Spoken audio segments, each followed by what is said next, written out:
My goodness, my goodness. This coffee is everything. This Southern Pecan is everything. Good morning. Welcome to another edition of Coffee with Tea. I am your host, the amazing T Street. Today's topic, this topic is all about where my headspace is. And today, my kids in Pathways to Progress are going to take a leap of faith and believe that they can do hard things and produce projects that are going to blow adults' minds for their end of summer projects. These 20-minute presentations that are team presentations that have to demonstrate their mastery of communication and collaboration and critical thinking and creativity.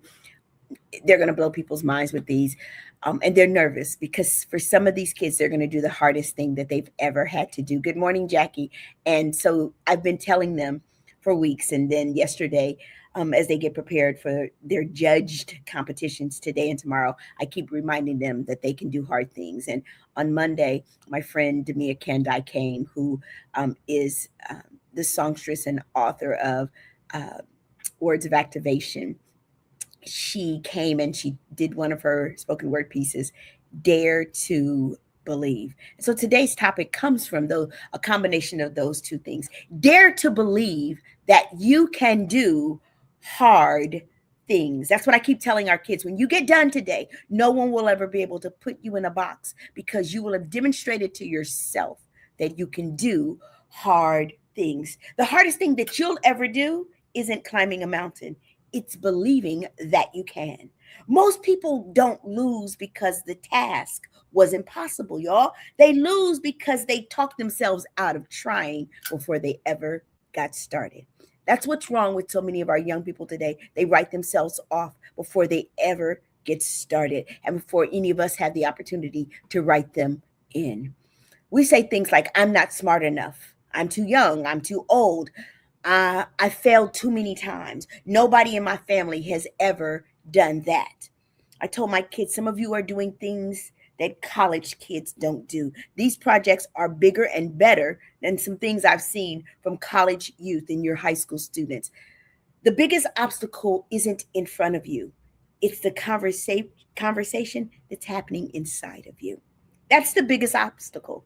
If you can change what you believe about yourself, you can change what you become.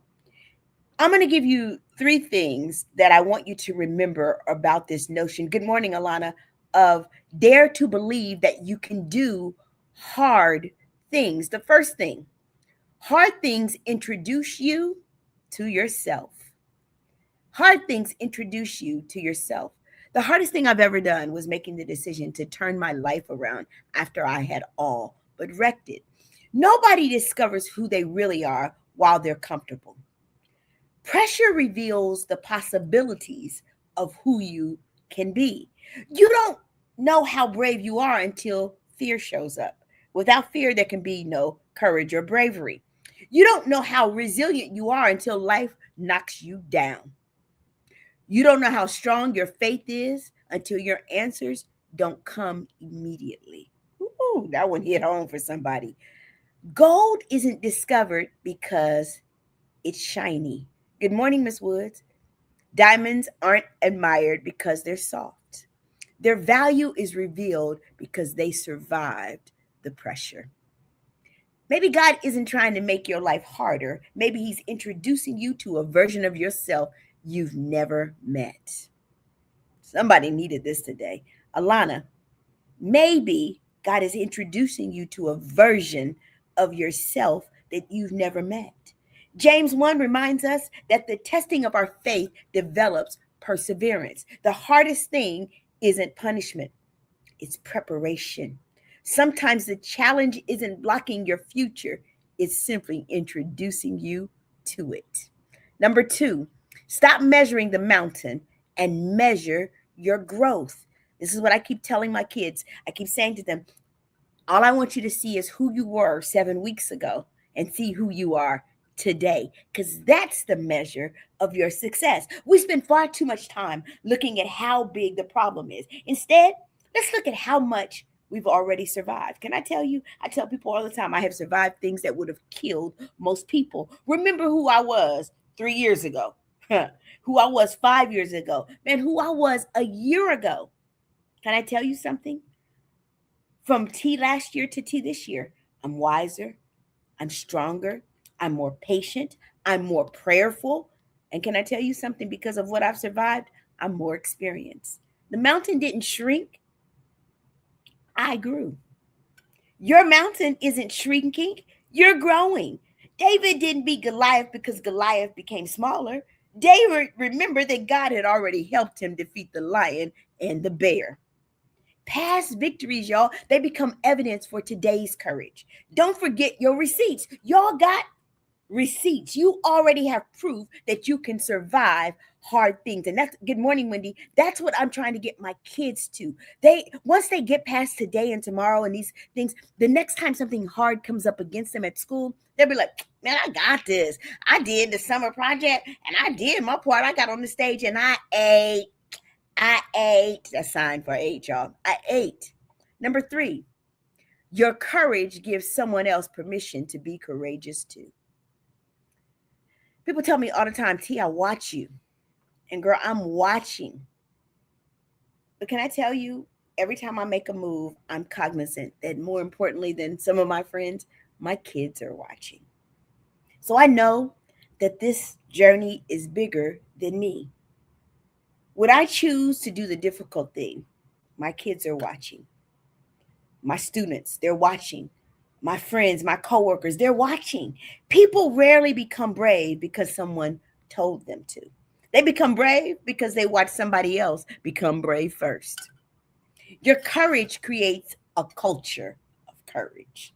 I like that, y'all. It creates a culture of courage. When you have courage, it becomes like a phenomenon. Like, oh, all of us are courageous. I keep telling them, all my kids, all my P2P kids, y'all all dynamic.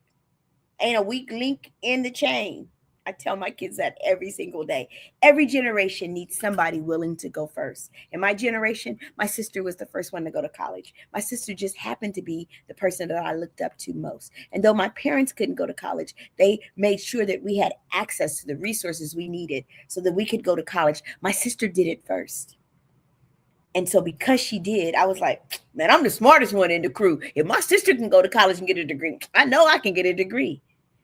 Can I tell you, for some of you in your families, for some of you in your friendship circles, for some of you on your jobs, you're that person. Maybe your willingness to attempt something difficult becomes the permission someone else needed to chase their own dreams.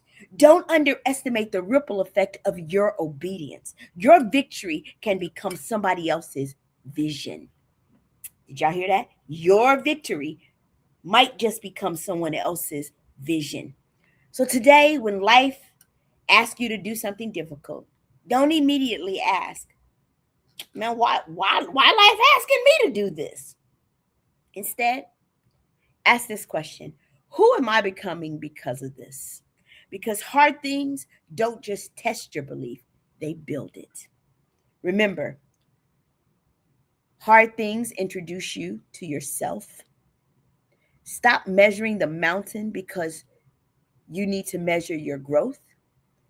Your courage gives someone else permission to be courageous too. When my friends step up and do hard things, y'all, for the record, I'm not the only person who don't. Y'all, I watch my friends for encouragement too. I remind them that I'm watching them. While they're watching me, I'm also watching them. So the next time that fear whispers, you can't do this, answer with confidence, watch me. Because you were never created for an easy life. You were created for an extraordinary life. And I'm going to borrow a line from Demia's poem, Ordinary. Ordinary is excruciating for the extraordinary. That's why y'all can't be, as the kids say, mid. And for all y'all who need a cultural interpretation, mid means mediocre. Don't let fear write your biography. Dare to believe that you can do hard things. And then prove yourself right. Y'all, I'm the amazing T Street. There's absolutely, positively nothing amazing in me that's not in each and every one of you. So today, dare to believe that you can do hard things and then do the hard thing. Have an amazing, amazing day.